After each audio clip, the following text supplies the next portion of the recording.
Welcome everybody, we're here again at Bitcoin Amsterdam 2022 Connect the World with my buddy Stef again. Hi. And the guys from Geyser. And the guys from Geyser, indeed. Mick Morucci, I've met him, digitally earlier on a quick talk, and Stelios Rammos, I've met you at Bitcoin Show meetup a couple of months ago. I think it was at the beginning of Bitcoin Amsterdam, the ideas and it was gonna come, and I don't know. I was there, you were there, and we had an interesting talk. So that's right. Good to meet you both here. Great to be here. Great. But was it already announced then, the conference, when you two met? I think a week or two later or something. I think it was really close to that. Yeah. And we were pretty happy about it because Bitcoin, like Amsterdam, is a pretty big hub, I think, for Bitcoin already with meetups, and so making the conference there was just a good surprise. Yeah, indeed. Okay, hey guys, I already told you in the pre-talk a bit, but we always prepare some questions which you may only answer by yes or no. So we prepared 3, but we want a separate answer for both of you. So I will start with the first one. Did you use the Lightning Beer tap already? Starting with Stelios. No. I will use the connectable Bitcoin Lightning NFC card at the conference. Stelios. Absolutely. Yes, indeed. Yeah. And the city of Amsterdam is way nicer than Miami. Yes, definitely. Oh, that's nice.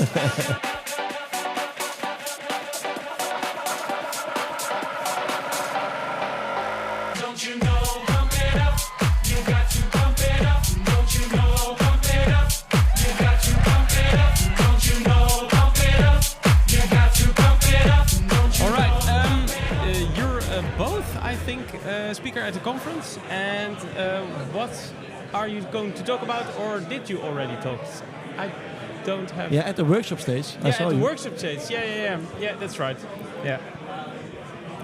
We had a chat today after lunch. We talked about Lightning interoperability. Yeah. And how Geyser is building a new type of Lightning-based crowdfunding platform that leverages Lightning and all those kind of sub-protocols on top of Lightning, like LNURL, LNURL, WebLN, Lightning addresses, to make that experience a lot better.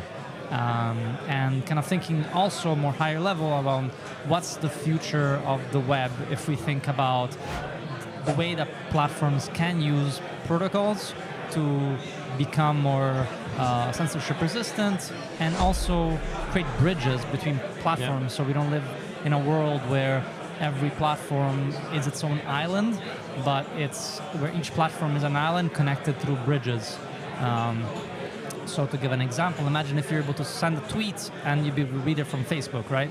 Why can't we do that? Well, that's because platforms are really islands, kind of, that are sort of self-sufficient. Whereas we think there's something around platforms being able to leverage protocols that will enable interoperability, and the end result of which is creating incredibly better user experiences for the end users, more censorship resistance, and a lot more exciting and interesting use cases, and also just more users, because an open platform creates more users. There's so many users, for example, for Geyser, around 20% of our users, people that contribute on Geyser, are not even coming to our page to send donations. Mm-hmm. They're doing that from Twitter, they're doing that from their own wallets, they're doing that from wallet browsers, they're doing it from all sorts of places.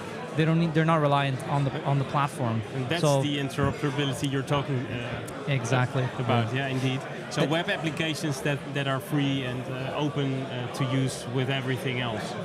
And the idea came about sort of, I want to say by chance, because we were looking at existing crowdfunding platforms when starting Geyser, and we thought about it more as, what does Bitcoin and Lightning enable with a crowdfunding platform?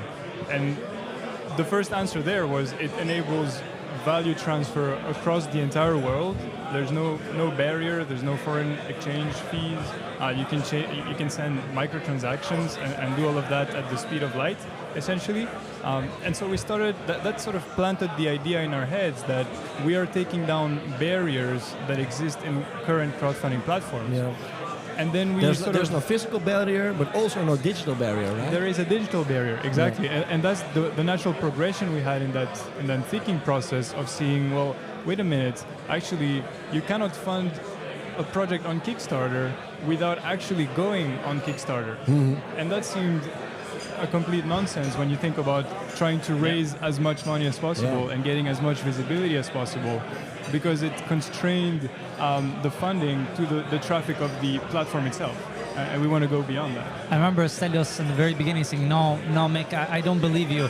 I don't believe that Kickstarter doesn't even have a widget. Like, that's not possible. That's true. And I was like, no, they don't. Like, they don't have a freaking widget that you can pay from your website. It's ridiculous. Like, imagine how many projects on Kickstarter probably have their own websites, and you could just have a plugin, right, where you just pay using credit card. Well, even that's really difficult using the legacy financial rails. Well, thanks to Lightning and the open source nature of it, you have René Aaron, who created his own payment widget using a Lightning address as well. Well, people could just use that and use their own Lightning addresses to fund projects on Geyser. So you don't have to come to Geyser, you could just fund the projects from a website. And I think we're just discovering that. We're just making sense of how powerful that is. And it is very powerful. And I was also thinking that it changes the incentive for example, Kickstarter, to gain money from transactions or something, and then point their thoughts and goals to the project or to some other things that are interesting. So changing the incentive from gaining. For their own platform, it's really about crowdfunding those projects and those developers. So that's very strong. Yeah, and I think part of the interesting innovation here is that internet platforms like Twitter, like the Web 2 platforms, want you to go to their platform. Like, that's their business model, because the more eyes they get on it, the more they can make money from advertising, right? So now the advertising model doesn't really matter, because, well, it's really about how much money is flowing on your platform, how much value are we creating. And at the moment, maybe I'm jumping the gun a bit, but we're not making money from the from routing transaction or anything, but it is really all about how much people are funding. At least we believe that through time that will be the case. So there is economical transaction because people fund, and it doesn't. That's the most important thing. And Stelios, the proof of work stage where you had your talk, it was pretty crowded. I think there were standing people even in the hallway, and I think the venue is even too small to organize something like that. So maybe next year the event will be even bigger. But did it amaze you? Have you thought that it would be so many people interested in talks like this? Because it's kind of a niche, right? Definitely not. I don't think we expected that many people to show up. And it was not just our talk. I think you talked before us as well. It was pretty packed as well. And I think you have a lot of interest just going into Lightning more and more. Of course, there's a lot of sub-industries. I think we were talking about that with Mick the other day. In Bitcoin, Bitcoin is growing so much that you have sub-industries in Bitcoin itself. And Lightning is one of those sub-industries that is gaining more and more traction. And so platforms like Geyser, we see the traction firsthand. We see people, before we even have the platform open, they're following us, they're interested in what is happening, they're interested in this builders community, not necessarily in Geyser itself, but on what is happening on Geyser, the platform. And so these conferences is a nice way to see it in person as well, see this interest in person, because digitally and through Twitter we see a lot of people reaching out and a lot of engagement. But then meeting in person and seeing this engagement, this excitement, it's something that of course encourages us to continue. To move on, of course, absolutely. Hey, and you see a lot of projects, obviously, on your platform, but what is the most amazing project you can think of now? Can you think of one? Mick, maybe.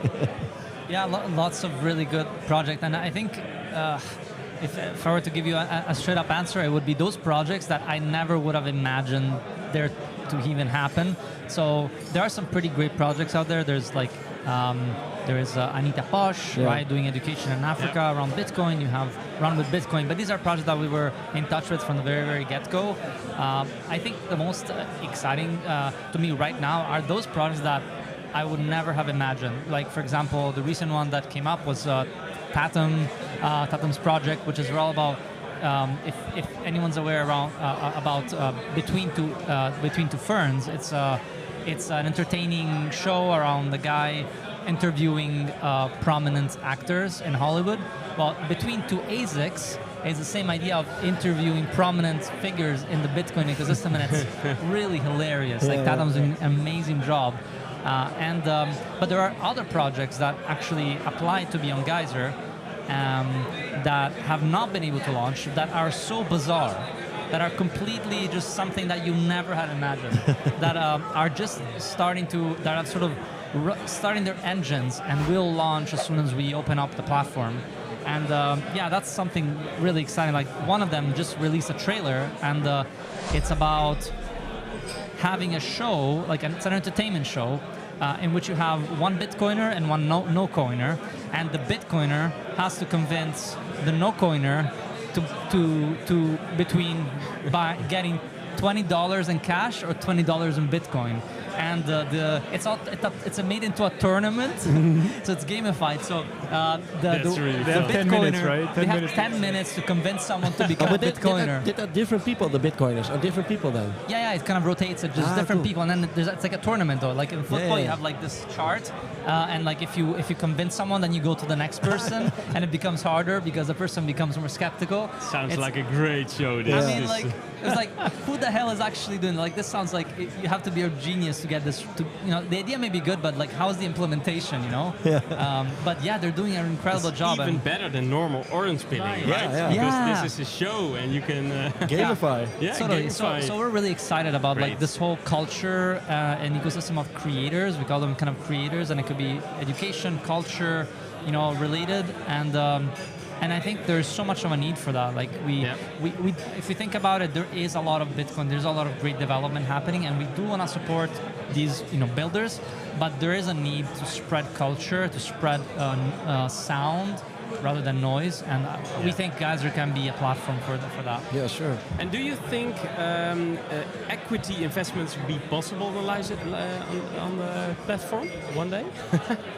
This is a bit of a taboo subject. Yeah, of course. And I had it here, and I was thinking, shall I ask it? But of course, there's no problem. No, we talk about it a lot internally, and it comes back a lot as well. Not just from our own interest, but also from creators actually asking for it. I would say about... That's interesting. Do you think? Or Yes, about 30% actually. We had looked at the numbers at some point. About 30% of the projects that submitted to join the Geyser platform were actual businesses. They were for-profit businesses.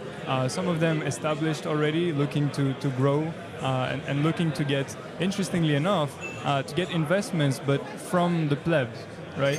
They were looking to raise money, not from VCs, but from actual Bitcoiners that would give $10, $100, $500 to raise for that.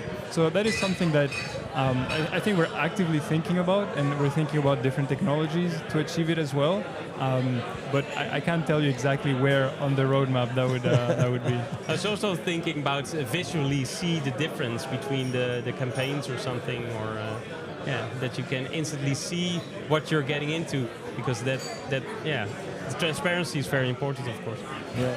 Okay, I so think maybe mystery. to add to that, there is one key reason why we're prioritizing the donation and reward-based first, and that would be that with donation-based crowdfunding, we can go global from day one, and we have. Whereas equity has a little bit more work, a little bit more regulatory work to be done around it. And since we think Bitcoin is global and there is something to be done with that, that's something that should be done as soon as possible. And so equity might have to wait a little bit longer. We don't mind.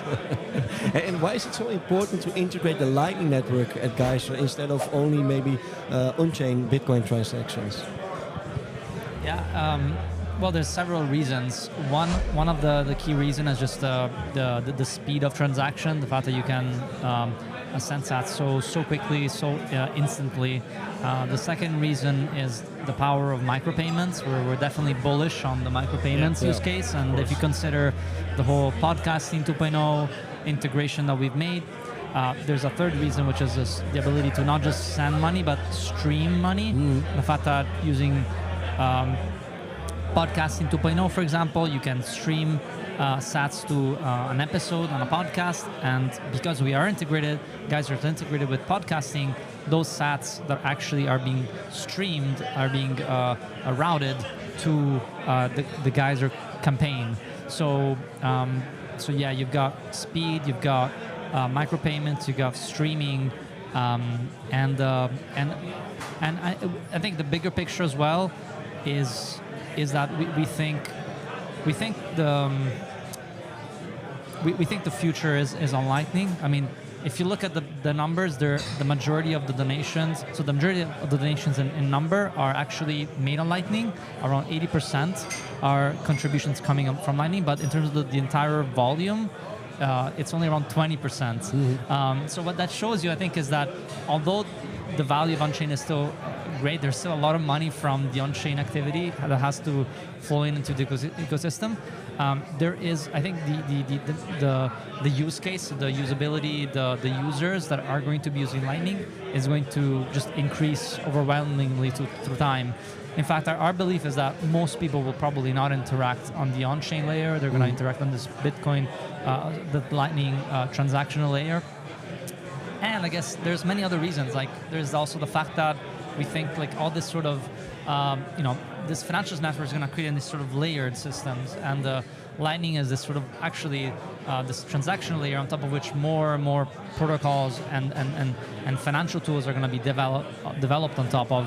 So by being Lightning native, we can essentially be ready for any innovations that happen on that layer, and kind of essentially benefit from those network effects. And speaking about network effects, well, Stelios, I talked with you earlier about implementation of Nostr in the Geyser platform. Are you guys really considering it, or? We are. We are considering it, and we're also having a lot of conversations around that. I think there's different technologies that are trying to solve a similar problem, and where Nostr gets really interesting is that it's really community-driven. Yeah. So we have seen very little development happen as much as it's happening on Nostr, and so many conversations happening to try to solve problems, to try to make MVPs, and there's already a new Telegram built on Nostr called Enigma. It's really cool to see. William is pushing with Demus a lot to replace Twitter, essentially. And so the way we think about that is that there is a lot of network effects that go into protocol development, and when you see a protocol that is already starting to build out those network effects, that should be considered as sort of a higher priority. Yeah. Now, in terms of what that would look like on Geyser, I think we've discussed a little bit about what would be the best first implementation. We had ideas about badges to reward funders with sort of badges they can carry with them throughout the different social platforms and show that they've donated to a particular project or that they've contributed maybe in some other ways. And then the comments, right? That's one thing we're really bullish on. If you're able to comment on a project and that comment would show up on any other social platform, which can then interact with the crowdfunding project without having to go on Geyser. And engage with the creator, engage in the conversation, and bring all this activity around the project, which in the end, we believe also brings more funding. But it becomes about the community, it becomes about the engagement around it, and making the distribution of that content and that conversation as wide of a reach as possible is a no-brainer, I believe. Yeah. And how important is it to have your own node when you want to have your project on the Geyser platform?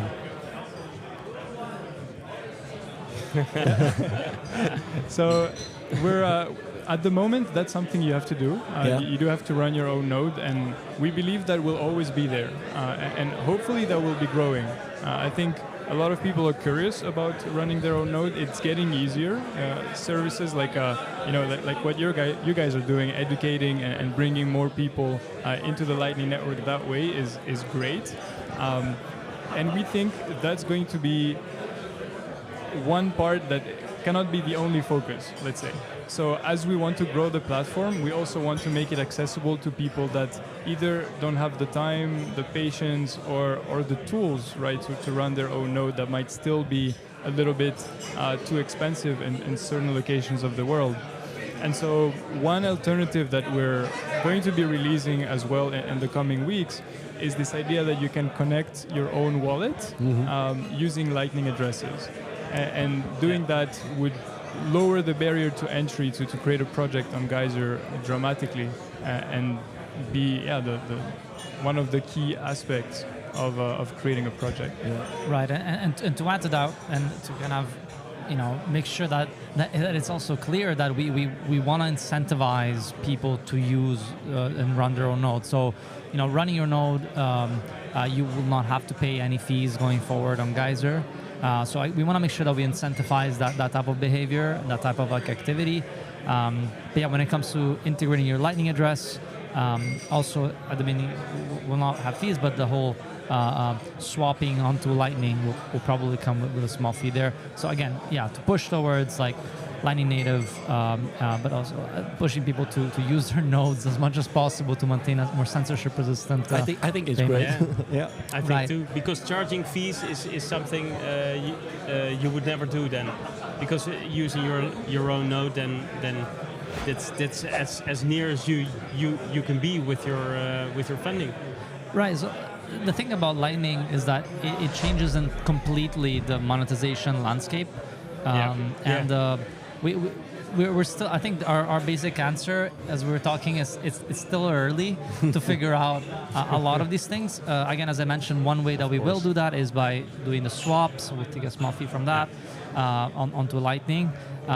There may be like other things that we can leverage, like for example, allowing users who are maybe more active, that using Geyser more, to maybe have some pro features that you can access more analytics, access type of subscriptions or particular features that you really want. And I think eventually we're really kind of bullish on helping to develop different protocols that could allow these kind of third-party platforms like ourselves to take a small cut from certain transactions that are happening, right? At the end of the day, we do want to make sure that we provide the best possible experience. And let's be honest, how many platforms that are entirely free provide like a free service? Like at the end of the day, people are not fans of this idea, but Bitcoin is a protocol. It is free. No one's charging you to be part of it. But there's still some people don't like to call transaction fees taxes, but they are transaction fees, right? Indeed. If it was free, it would be a lot less resilient as a system. Yeah, so that's right. we want to make sure that we are resilient as a platform, that we can keep providing the best possible service to our users. But yeah, a lot of this still has to be developed. Sure. Yeah. And are there any developments that you have, Stelios? Because I had a quick talk with Mick, and I was thinking you both have a personal wish list, and perhaps it's different. Do you have some development that you're thinking, well, that's on top of my wish list, and I really want to do it? It could be something that's only possible over 2 years or something. Doesn't matter. Do I have to pick one? Yeah. Only one. Okay, yeah. Oh man, there is one I want to mention, but I'm gonna go for Bolt 12. I think that's kind of one that is not discussed a lot, and one that is a little bit controversial in the sense that LND or Lightning Labs came out saying it was clearly not on their priority list. But the fact that it could take care of reusable invoices and enable subscriptions is something that is close to our heart, because the use case that it would enable is something we think is really needed, and that is the Patreon-like model that you're missing right now in the Lightning infrastructure, in the ecosystem. A lot of things are being worked on the liquidity side, on running different nodes and implementations, professionalizing that whole thing. But there are use cases like those, and I'm going to cheat and also mention split payments. Sorry. But there are use cases like Sneak those one in. that really need to be done to reach the sort of scale and usability that the Lightning Network deserves. It's interesting because we talked with El Mouton in the episode with her, and she had done a talk about static invoicing, and there was that option of Lightning offers Bolt 12, and it was in her speech also the best option. But it needs, like Rusty Russell also said, a lot of things are needed. The whole landscape needs to change.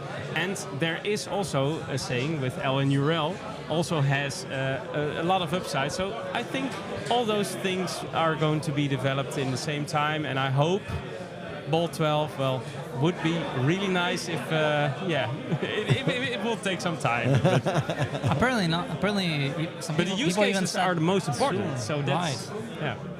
But yeah. No, for me it's NFTs on Bitcoin. I'm just kidding. No, You scared us, man. He's saying NFTs. no. For me, it's definitely gonna be. I think just really excited about again that this sort of not just Lightning per se, but these kind of Lightning potentially integrated protocols that allow us to decentralize content. So really curious to hear what John Carvalho is doing with Synonym. Again, We're going to talk to him tomorrow, so we can ask some questions. Amazing, yeah, fantastic. Let's do it. But yeah, that's something that I think that the problem when you're a platform like us and you're working in the Bitcoin space is the fact that we are still a central point of failure. If somebody comes up with a crazy project, I'm sorry, but we're gonna have to take it down if it's going outside the realm of the law. And to have a platform that where we can store that project would just allow us to feel a lot more like your project is still yours, you own the data, but it's just we cannot show it on our platform, and I think it would make us feel a lot more comfortable. Sure. Yeah, sure. Well, guys, Mick Stelios, it was a great talk. Great meeting you in person, and I really like the things you do at Geyser. We also had a grant for the podcast. Great. So the first grant. Yeah, the first grant ever.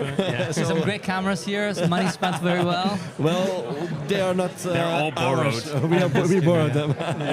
So no, but really, thanks guys for the work you do, and again, really nice meeting you, and let's stay in touch with each other. And good luck in the future. Likewise. All those wish lists. And thank you guys. It's been really awesome to be part of your show. Really appreciate it. Both. You're welcome. Cool. Okay. You're most welcome. Thanks. Awesome. Thanks. Cheers.